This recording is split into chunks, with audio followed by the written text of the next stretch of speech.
Okay, I think I got this down. Hope. Hope. Did I spell it right? And I might have got the question right. We'll find out. I don't know. Sometimes I was really late, so I just got on the Bible app a few minutes ago. So if you want to be on your Bible app, we are going to be in a few places. I'm very sorry that it took me a second there, but just in the nick of time, like Jesus, right on time. So hope. Like I said, this is the thing I think we could all talk about forever, right? We could sing the song Adele style or Garth Brooks style if we needed to and say that it floats. So like hope, we talk about hope. So hope, what comes to mind when you think of hope? Don't be afraid, I can edit it out. What comes to mind when you think of hope? Well, I think in terms of hope, faith, and belief. Yes. And I think that they're tied together very closely. I get confused a little bit when we go to God, is it insulting to Him that we're just hoping? Because we're supposed to believe, and that's what faith is. So that is where those three words always get pulled together for me. I'll talk about that. Awesome. Hope. This time of year, don't we all hope for something? What now? I wish for? Wish? Yeah. Like, I hope that Santa squeezes his tail down there and gives me some good gifts, right? Fills my stocking, right? Like, our hope is that. Our hope is maybe in some relationships. Our hope is maybe in finances. Our hope is in that the snow doesn't come, whatever it was like. You better hope Santa comes to your house before mine, because Bell will tear his tail up. Well, that's fine. That's fine. He better. I said the bell still rings. I still believe it. So hope. I always thought about that, like hope.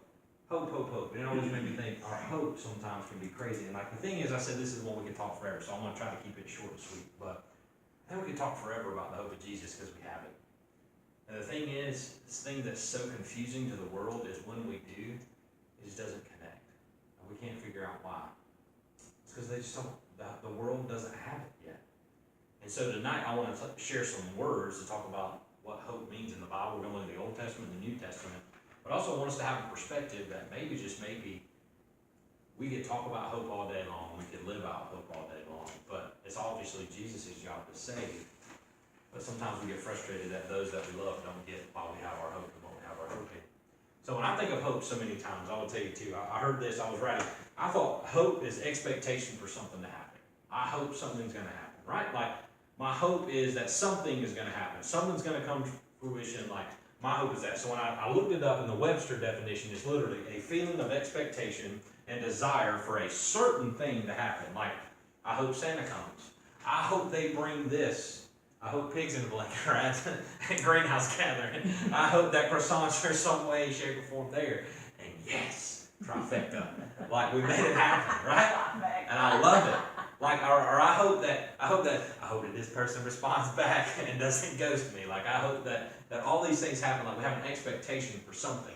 And in the world's hope is the expectation is a circumstance, right? Like, it's a circumstance. My hope is that I would get out of debt. My hope is that I could pay my rent. My hope is that I could pay my power bill. My hope is that my car starts. My hope is in a circumstance that I'm walking through. But we as Christians have something greater. It's not the circumstance that we walk through. It's the person that is Jesus. And so tonight I want to talk about the words of hope in the Old Testament, New Testament. Just a few. There's a ton. But we're going to talk about these two words of hope and kind of how it looks a little different. And maybe that'll give us some perspective in this season of how we can connect with those that don't have the hope of Jesus. All right? So, here's what I have for us. The Old Testament has two words. We ready? Here we go. It's vocabulary time. There's two words. There's more than two words, but the two words for hope we're talking about is Yachal. Everybody say that. Yachal. Yachal, isn't that great? Everybody see how it's good? Say, yeah, I heard it. You see everybody, when you cough, it just cleared it all up in there, isn't it? That's one of them sinus clearing words. That's one that you stand back 3 feet when somebody talks about hope, right? Yachal and Quavah. So Quavah is the other word. And I probably screwed up how you say it at the end, but Quavah. And I'm sure somebody's, if you're watching this, is that, like I said, I've just been diving into these. They've been intriguing to me as we get ready. So, Yachal and Kavah. We're going to talk about those two words. So, you see Old Testament on your sheet. Those are your two words. We'll go in that order with those two. And then there's going to be one more, and I'm just going to go ahead and preface this. Don't say this when you go get tacos this week, okay? Because it's going to sound bad, all right? So just roll with me, okay? All right, and the New Testament word we're going to talk about is el peace. So el peace. Don't go get tacos and talk about el peace. You get kicked out, they're not going to talk to you anymore. Like, I don't know what that is in Latin, but el peace is the other word for hope. So, I don't know how else you could say it. Elpis, which isn't Elvis, it's close enough, but whatever. But Elpis is the New Testament word, and we're going to talk about how they connect. Remember last week we talked about shalom and erene, so shalom and erene. We talked about shalom being completeness, erene being to join. So this week we're going to talk about how we had peace. This week we're talking about hope. Hope is Yakal, Kavah, and El Peace. So here we go. Yakal means to wait for. So we've got some scripture we're going to talk about. So, to wait for. So when you hear Yakal, like to wait for something, how I had it explained to me that that's the best in the Bible is literally, Abraham waited for Isaac to be born. Noah waited on the ark. Like Yakal, to wait for. When you hear Yakal in the Hebrew in the Old Testament, it is to wait on something. So here's a verse that might help you. Isaiah 8:17 would explain it this way. And we're going to have some that kind of combine together. Isaiah 8:17 says, I will wait for the Lord, right?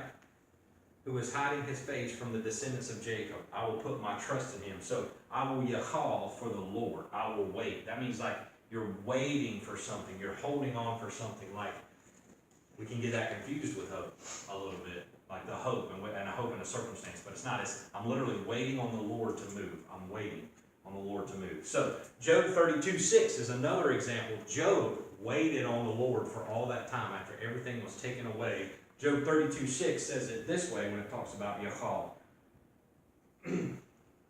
So, make sure I told you the right one. I did. So Elihu, son of Barachel, the Buzite, messed that up, didn't I? Said to him, I'm young in years and you are old. That is why I was fearful, not daring to tell you what I know. So, I might have given you the wrong reference there. Let me get back to that one on. So, it's 16. I said 6. It's 16. There we go. Yakal. That's 32:16. Sorry, I put that wrong on your notes. I got it wrong on here. That's my fault. Even put it wrong in the Bible. 32:16. That one will be the big difference, right? 32:16. I could tell when I was reading it that I wrote it down wrong. So, must I wait now that they are silent? Now they stand there with no reply. So, must I wait? He's waiting on the Lord. He's talking about I'm waiting on something. Yakal. I wait. Like I'm waiting on to clear my throat. Yakal. Like I'm waiting on something. Think of, I'm just waiting on something. That's what this season is we're waiting on something. Like there's something we're waiting on. The entire Old Testament time they kept saying, we're waiting on you to move, Lord. We're waiting to get away from this. Like I'm waiting on something. That is where prayer comes in. You're waiting on something, right?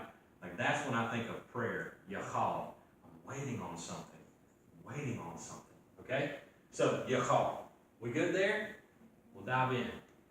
Told you we could talk about hope all night, but all right. So the next one, does anybody remember what that word is? Quava, yeah, like or kava, kind of like lava. So quava. So let me tell you, we'll talk about Yakal and quava here together. It is a tension to wait for something that has happened. So this is how it was explained to me. So if you ever just had a string, you're pulling it, creates a tension, right? Now what eventually happens to that tension? It breaks, right? But there's something in between. There's a tension in between in the waiting. So the difference between Yakal and Kavah is, Yakal is I'm waiting. Kavah is there's a tension. There's an anticipation. There's something I'm waiting on. Like it's kind of like Christmas morning. You're going downstairs, right? Like you're waiting to get downstairs, or you're waiting to go open the gifts. You're waiting for that person to open the gift. Like there's this tension, this thing that's so great a tension that's in there. So let's look in here, make sure I gave the right scripture. If I didn't, I'll correct myself. So let's look in here what it says with that. So Isaiah 40:31. I got some notes here, so I'll make sure I do this the right way. So look at Quavah as anticipating something. It's a tension while you're anticipating something to happen. See, I even had to have markers because I ain't winning sword drill tonight. So 31. This is one. I'm actually going to start in 29, but just so you remember, because you'll know this verse. He gives strength to the weary, increases the power of the weak. Even youths grow tired and weary, and the young men stumble and fall. but those who Havah in the Lord will renew their strength. Those who have this tension will renew their strength, like this tension and anticipation, like they're going to get something, like there's something that's happening in the Lord, like not just waiting, not sitting there 40 years, 960 years, or whatever it is that David was talking about from the moment Jesus was born. They're like, not just waiting, like knowing, tension, waiting, like, it's just like waiting, like when your best friend picks you up, you know what I mean? Like, or something like that, or when you're going somewhere, that friend you haven't seen, like, there's just this tension, there's just, I don't know, like you can touch it. That's what it means. So let's go on, and I'll combine some of these and make sense. Psalm 39:7. Psalm has over 40 instances of kavah in it. It's crazy. Now it mentions peace many more times than that, but we're going to pick on a few of those instances. So Psalm 39:7 combines the two. So here we go. We ready, Freddie? Feel like we are. But now, Lord, what do I look for? My kavah is in you. Save me from all my transgressions. Do not take me to scorn of fools. I will silence my mouth. I will not open my mouth for you, for you were the one who has done this. So 39:7, excuse me, I went on to 9, but 39:7. But now, Lord, what do I look for?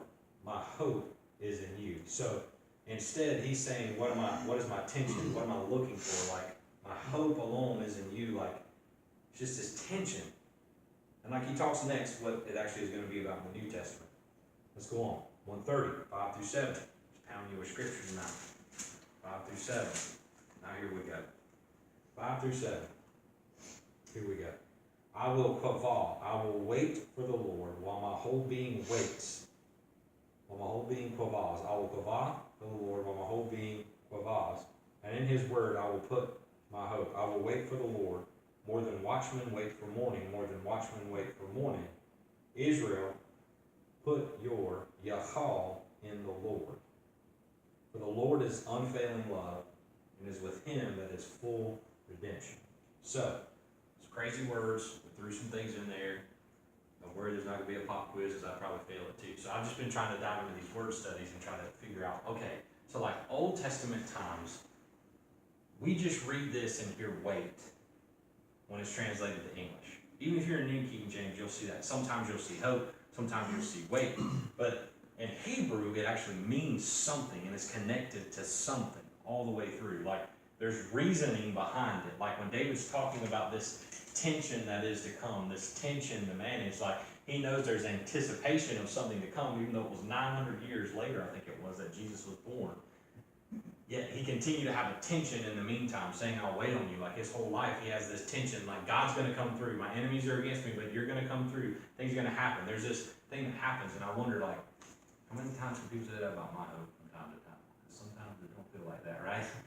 My tension is waiting for the worst to happen, probably not the best.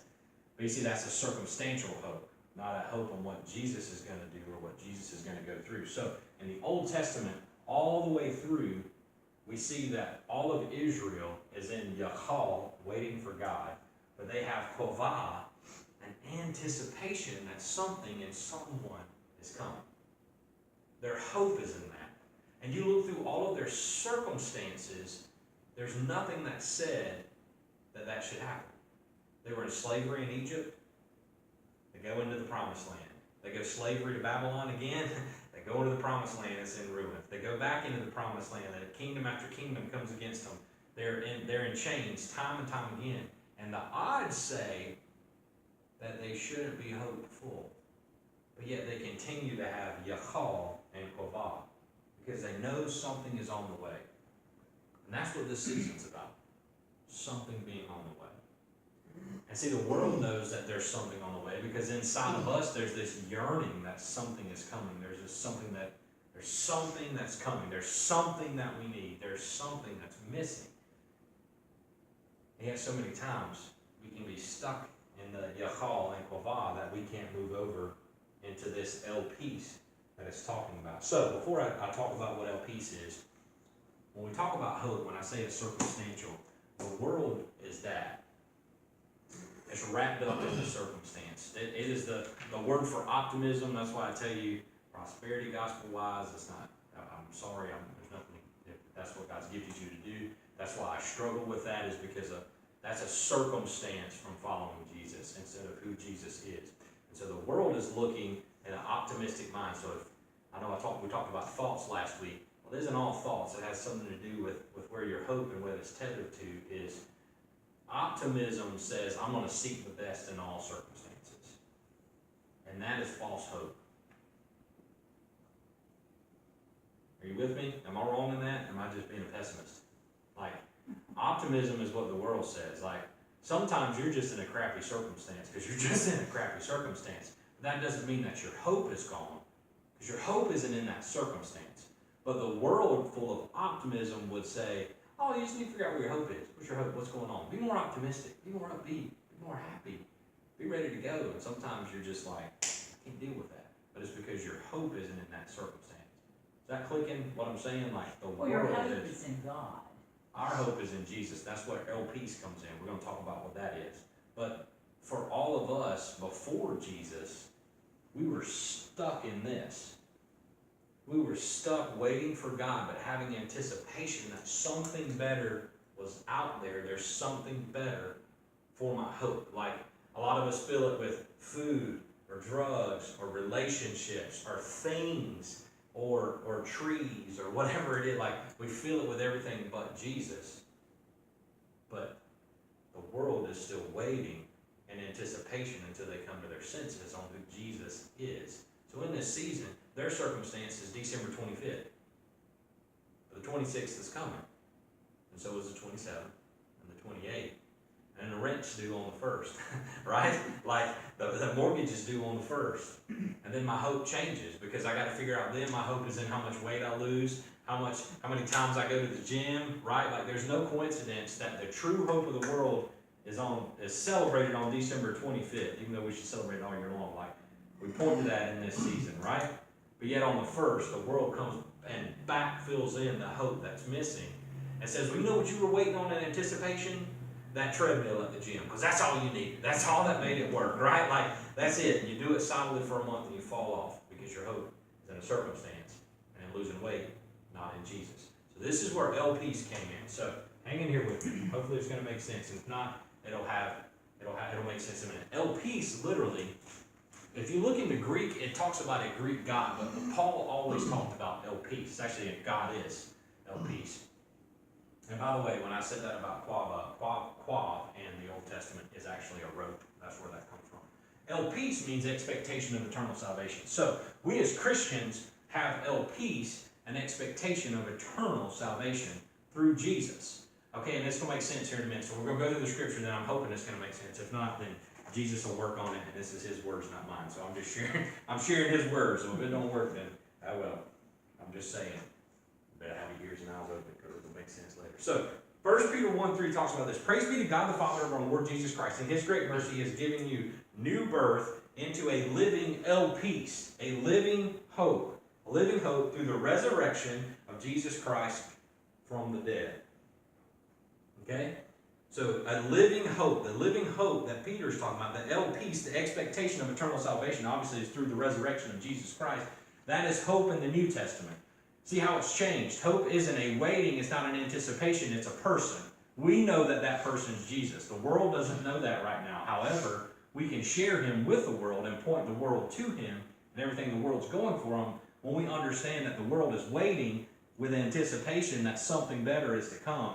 Well, he's already came. And his name's Jesus. So the last one's Romans 15:13 says it this way. Romans 15:13 says it this way. May the God of hope fill you with all joy and peace. The God of peace fill you with all joy and peace as you trust in him, so that you may overflow with quava by the power of his Holy Spirit. You have that tension, that holy tension in you, okay? So this is where peace actually comes from, and this is where it's going from, because here's where it can get really crazy.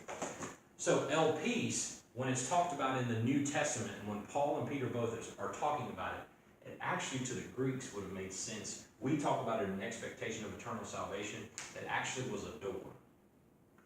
And it meant the door was open. So peace, there was a door open. So I knock at the door, If anyone opens it and welcomes me in, I will sit and have dinner with him or her, right? Remember Jesus says, I stand, I knock at the door. Will you open it? So in the New Testament mind, in the New Testament of where we are with this piece, we have to understand through Christ the door was open, like, like a stone rolled away, like a door was open to eternal salvation, to reconcile all of God's creation back to him. Before Jesus, the entire world was stuck in Yakal and Quaval, because none of us could be righteous. Not one of us were found righteous, right? Like we know where Elijah went, we know what happened with Moses, like he was taken up because they were righteous men, but none of us can be found on the earth righteous. Like we know that.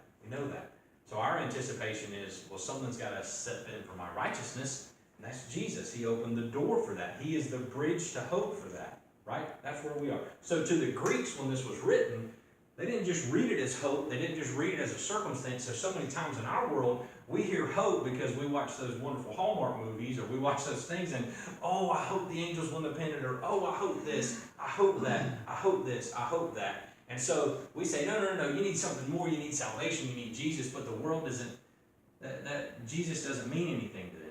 It's the crazy part. So we talk about Jesus all the time. We try to live Jesus, which is what we're supposed to do. Only he can save them. But until they realize that he is the open door that they walk through, he is the peace, that's the only time they can experience the hope. So when I have my hope, I have to understand that I've walked through the door. It is the bedrock of everything I'm built on is Jesus. Everything that I do. And that will overflow to my joy. That will overflow to my peace because of my faith. However, so many times in our life, even this time of year, how many times can we say that? The world's just hoping that the debit card don't get declined at the grocery store, right? But our hope is in something more. And so when we talk about hope, that's the thing that I wanted us to focus on and talk about tonight, because right now, even inside of our life, there may be no evidence that it's going to get better tomorrow. But our hope doesn't lie in the evidence that it's going to be better tomorrow. It lies in Christ Jesus alone. Because he is the door. He is the peace. And inside of that, we have an eager anticipation of his second coming. See, what I love about Jesus is the whole world was waiting for his first arrival, and many missed it. But because he has us in a time such as this, we know that he is the open door that we walk to. Now all of a sudden the kavah we have, the tension we have is his second coming, and everything that's there where all of earth is reconciled to him. And those who call on his name and profess him as Lord will be with him forever. That's where we get to be. So that's the hope we share this time of year. Yet, so many times, my hope is in my circumstance, right? My hope is, God, I didn't get crap done today. My list got longer, you know what I mean? And I ain't got time to check it twice. I'm just naughty, not nice. You know what I'm saying? Like it was one of the things. But I wonder if we could see that the world is really just waiting. And that they are anticipating coming to their senses at some point. We can't save them. Only Christ can. We can only point them to him. We can only love them through the season they're in and be the best we can. But when we show them the hope we have to show them the hope isn't our circumstance. The hope isn't the outcome. The hope isn't that we get to spend eternity with him. That's awesome. The hope is that because of him, we are made righteous. Because of him, we got to walk through the door because he is the bridge to our very Creator. He is the bridge of hope. He is the only hope that we have. And so that's where when we talk about hope this time of year, I wonder if we would share that. Or do we just always get stuck? Not in peace with an expectation of eternal salvation. Or are we in Yakal saying, I'm waiting on God to move. Sure praying about it. I'm just waiting on him to do what he said he would do. His promise is true, but I don't fully believe it. Because he said I could have it, right? Or do we just say, hey, because of Jesus, I get to be here. Because of Jesus, I can tell you right now, I know my circumstances don't look great, but I have hope. That's why when the cancer screams at you, you can say, I have hope. It's his will. It's his plan. When the bankruptcy comes, you can trust it's his will. It's his plan. When the car don't start, it's okay. Because you know what? It's his will. It's his plan. He's got purpose for it. Because my hope is not on anything else but him. Because he is my peace. So the thing is, we've opened the door. The world's still waiting to hear the knock. So that's what I have for us tonight. So my question is that we can talk about. We'll lock this up and be done. is where are my doubts outweighing my hope in Jesus? And we talked about this a while back, a couple years ago, when we did our Faith, Hope, and Love, when we talked about feeling failure and facts. It was actually Abraham we walked through with that, so that's why I included that in there in case you remember. But my doubts, where are my feelings making me betray the hope I have in Jesus? Where is the failures in my life trying to tell me that I don't have hope in Jesus? Because that circumstance, it doesn't matter. He's already completed all. And what are the facts surrounding me that say, my bills add up to this, my bank account says this. I put the key in the ignition and turn, and I just hear click, click, click, click, click, click, click. Where are the facts there? Where are, hey, I thought I would be at this stage in life right now with X amount of people and X amount of things and X amount of success, but I'm way over here. So where are those things in our life outweighing our hope, our peace in Jesus? And this season, maybe that's what we can have an expectation and attention for, is to see Jesus in a new way, because we know him as our hope, but to just be reminded that he's already opened the door. And we've already received him. So we have all we're ever going to need. Nothing can take that away. But this time of year, I can tell you, the facts, the figures, the feelings, and the failures come after me like crazy. The doubts. But where I can show the world is regardless of the doubts, regardless of the circumstance, my hope is in Jesus.